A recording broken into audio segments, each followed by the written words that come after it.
बिस्मिल्लाहिर्रहमानिर्रहीम।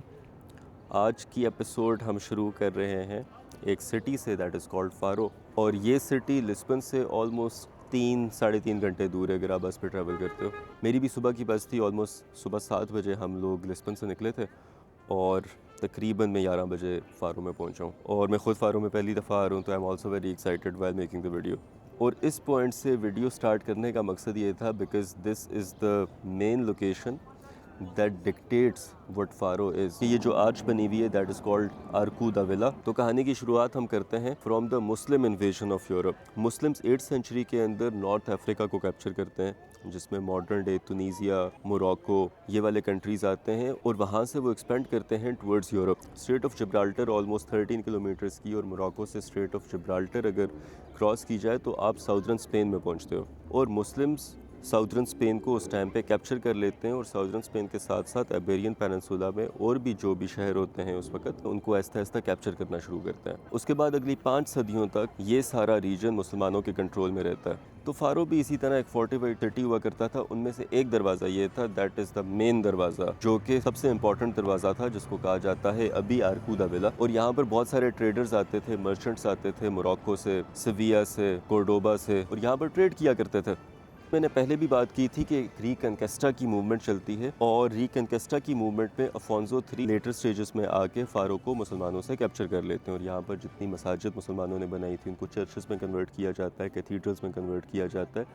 तो 1755 का जो एक हिस्टोरिक अर्थक्वेक था, जो मेजरली जिसने लिस्बन में बहुत तबाही मचाई थी, उसकी वजह से फ़ारो भी काफ़ी हद तक डिस्ट्रॉय हुआ था। और ये पर्टिकुलर दरवाज़ा, ये पर्टिकुलर आर्च भी बहुत हद तक डिस्ट्रॉय हुई थी।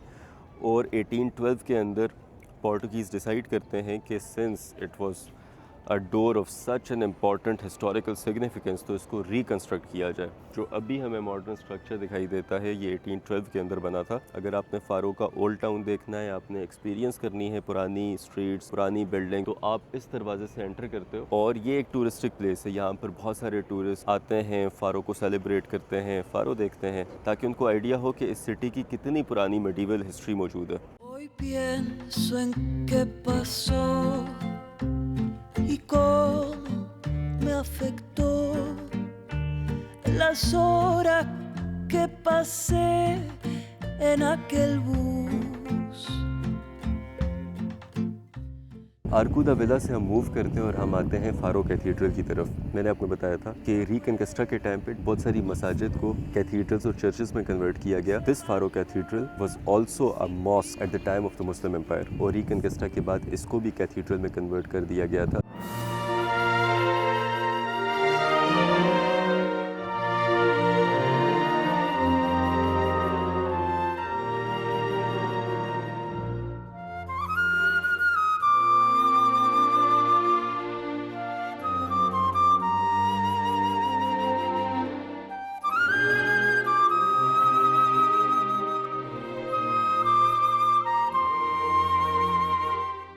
This is a very beautiful church that is called Igreja do Carmo. और इस चर्च की कहानी के अंदर हम पोर्टुगल की मज़ीद कॉलोनीज़ को डिस्कस करते हैं कि पोर्टुगल की कॉलोनीज़ से पोर्टुगल के पास पैसा आ रहा था और वो कहाँ लग रहा था। 18th सेंचुरी में Brazil was the biggest colony of Portugal, और ब्राज़ील से बहुत ज़्यादा वेल्थ आ रही थी पोर्टुगल के अंदर, और जितनी भी वेल्थ कमुलेट हो रही थी वो चर्चेज़ में और कैथीड्रल्स पे लग रही थी। उसी वेल्थ में से एक बहुत स्पेक्टेकुलर चर्च जो कि फ़ारो के अंदर बनता है that is called Igreja do कोर्मो।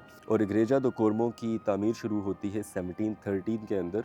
इसके बारे में ये कहा जाता है कि इसके ऊपर गोल्डन वुडवर्क हुआ करता था, मगर डिस्ट्रक्शन के बाद जब रीबिल्ड हुआ तो इतने लेविश मटेरियल्स को इस्तेमाल नहीं किया गया। और अभी भी यहाँ पर बहुत सारे टूरिस्ट आते हैं जो सेलिब्रेट करते हैं पोर्टुगल के ग्रैंड इंफ्रास्ट्रक्चर को। और यहाँ से हम फ़ारो के मरीना में मूव करेंगे, that is one of the most beautiful places in फ़ारो।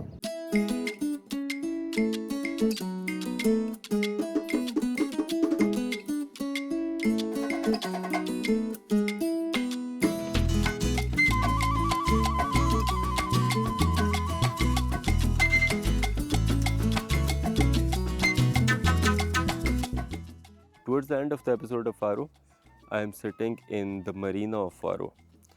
और जो इस वक्त जो पानी आपको दिख रहा है, these are the lagoons of the Atlantic Ocean. अब जिन दोस्तों को ये नहीं पता कि लगून क्या होता है, lagoons are basically sea water trapped beside a strip of land, मतलब इसके आगे सारा समंदर है और उस समंदर और इस पानी के बीच में एक स्ट्रिप ऑफ लैंड है। लगून्स इंपॉर्टेंट इसलिए होते हैं क्योंकि सी वाटर डायरेक्टली सिटी के अंदर नहीं आ सकता। लगून्स उसको थोड़ा सा काम करते हैं ताकि फ्लड्स वगैरह ना आ सकें, और लगून्स नेचुरल अल्लाह ताला की तरफ से प्रोटेक्शन होती है हमारे लैंड की। और ये सारा जो लगून सिस्टम है जो कि फ़ारो में एग्जिस्ट करता है, that prevents the Atlantic Ocean from coming into Faro, is called the Ria Formosa lagoon system.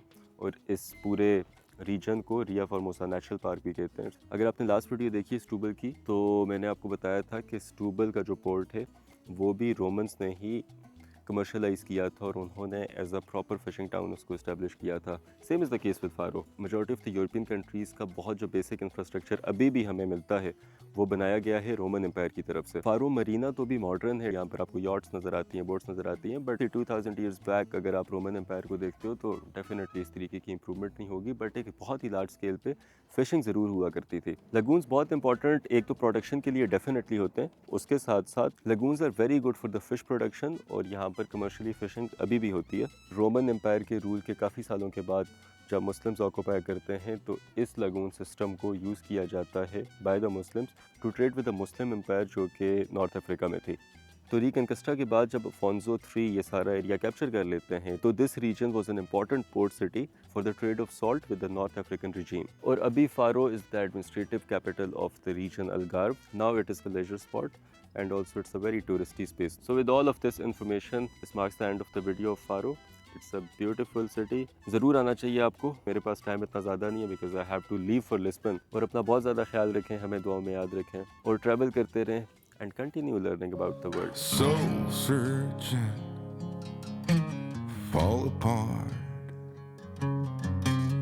tunnel vision, hiding in the dark. Well, I ain't gonna holler before I really bleed. Salvation, a quick fix remedy. You said I never could change. I thought I never could change. They said I never could change. Damn right, never would.